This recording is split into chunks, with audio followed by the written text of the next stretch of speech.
ನಮಸ್ತೆ ಚೇಳೂರು ನ್ಯೂಸ್ ಕನ್ನಡಕ್ಕೆ ಸ್ವಾಗತ.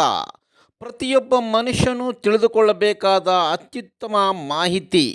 ಮನುಷ್ಯನು ಸುಖವಾಗಿ ಬದುಕಬೇಕಾದರೆ ಆಯುಷು, ಆರೋಗ್ಯ ಈ ಎರಡೂ ಯಾವ ರೀತಿ ಪರಿಣಾಮ ಬೀರುತ್ತದೆ ಎಂಬುದಕ್ಕೆ ಬಹಳ ಸವಿಸ್ತಾರವಾಗಿ ಉತ್ತಮ ಸಂದೇಶ ನೀಡಿದ್ದಾರೆ.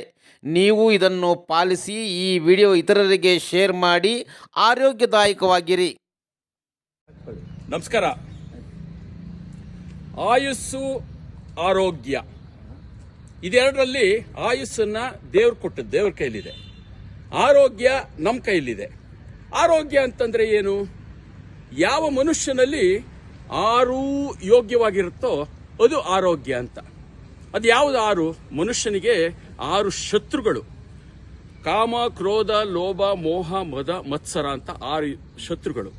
ಅದರಲ್ಲಿ ಕಾಮ, ಕ್ರೋಧ ಜಾಸ್ತಿ ಆಯಿತು ಅಂದರೆ BP ಜಾಸ್ತಿ ಆಗುತ್ತೆ. ಲೋಭ, ಮೋಹ ಜಾಸ್ತಿ ಆಯಿತು ಅಂದರೆ ಶುಗರ್ ಜಾಸ್ತಿ ಆಗುತ್ತೆ.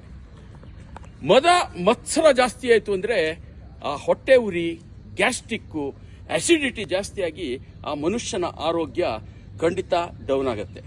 ಅದಕ್ಕೆ ಸೀನಿಯರ್ ಸಿಟಿಸನ್ಸ್, ಯಾರು ಹಿರಿಯ ನಾಗರಿಕರಿದ್ದೀರೋ, ನಿಮ್ಮ ದೈಹಿಕ ಆರೋಗ್ಯಕ್ಕಿಂತ ಮಾನಸಿಕ ಆರೋಗ್ಯವನ್ನ ಚೆನ್ನಾಗಿಟ್ಕೊಳ್ಳೋದಕ್ಕೆ ಈ 6 ಯೋಗ್ಯವಾಗಿರಬೇಕು. ನಾವು ನಗುವುದು ಭೋಗ, ನಗಿಸುವುದು ಯೋಗ. ನಗದೇ ಇರೋದೇ ರೋಗ ಅಂತಾರೆ.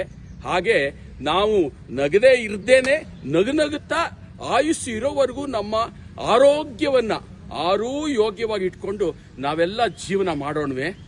ನಮಸ್ಕಾರ.